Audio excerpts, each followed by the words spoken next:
Okay, now I want to show you a different way of writing the get color function. Okay, I'm going to introduce you to the switch statement. And what the switch statement is if you have a big block of code where it's all if, else if, else if, else if, else if, and so on, you can save yourself a little bit of time by using a different logic structure called a switch.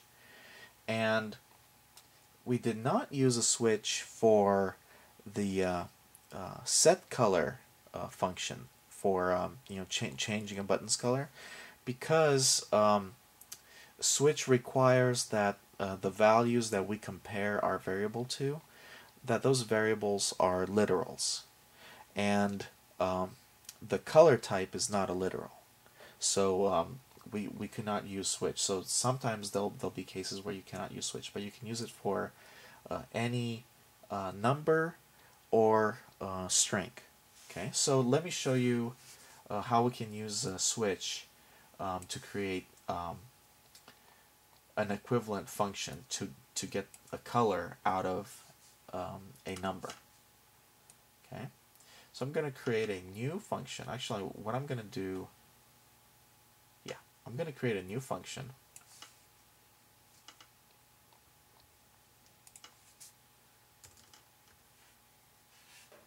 I'm going to show you a slightly different way of doing this. There's many ways to skin a cat. Oops. Okay, new private function. It will also return a color, and it'll be called getColorSwitch, because we're going to use a switch to get the color. It'll take a variable called n of type integer. And what I'm going to do here is I'm going to actually define a color, so I can show you the full syntax for a switch. I'm going to call it ret for return. Okay. And now you start a switch by actually saying switch. In VB, this construct is called a select. So C, C++, and C# call it a switch. Visual Basic calls it select. And you follow the switch with an open parenthesis, just like a function, but it's not a function. And you give it the name of the variable you want to compare, which will be n. This is the number that this function got passed. Okay, and you do open and close brackets. And now, for each value that you want to compare n to, you type the keyword case, followed by a space, and the value, the literal value. This has to be a literal. So we can say case 0, you follow that with a semicolon. Okay.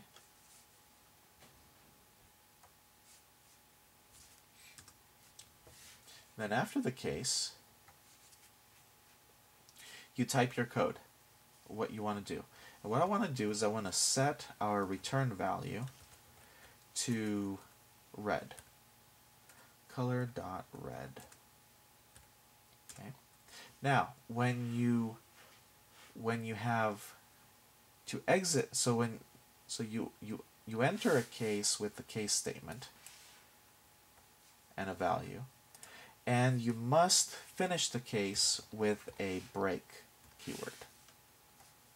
Okay, like that. Okay, that means I'm done with this case. You can now you're telling the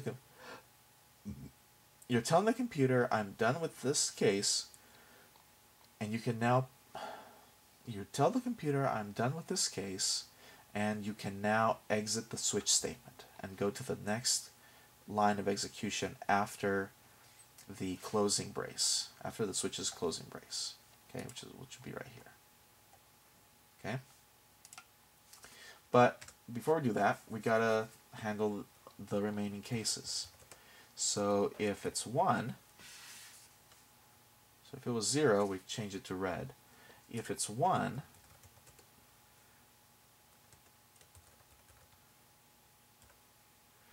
we're going to make it be, what was it, dark orange. And break. If it's 2,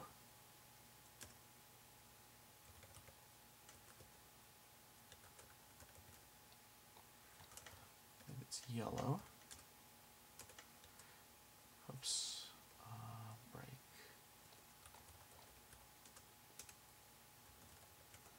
If it's 3,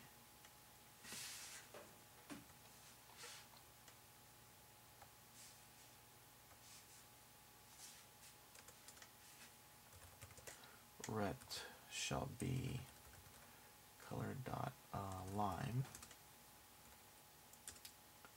break.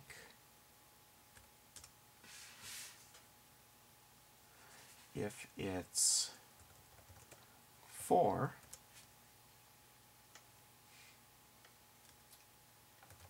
ret shall be color dot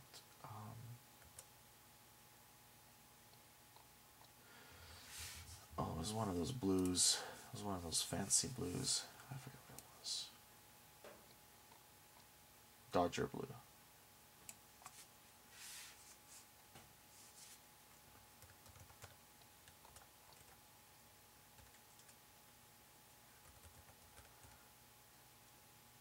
And again, we don't want to explicitly handle the last case. If there's any cases that you haven't handled in your case statements, you, instead of a case, you say default, and you don't give it a value. Okay. So if it's not 0, 1, 2, 3, or 4, we're going to set it to purple.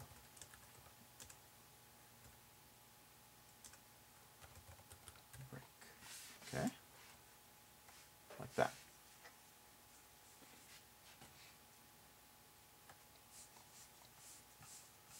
And then, once we exit the switch, we need to return this ret. And C# is going to complain if we don't initialize this guy to something. I'm going to initialize it to color purple.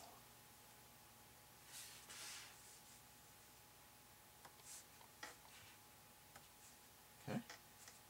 So now let's call this function instead of getColorIf. So let's call this function for the first one. Okay.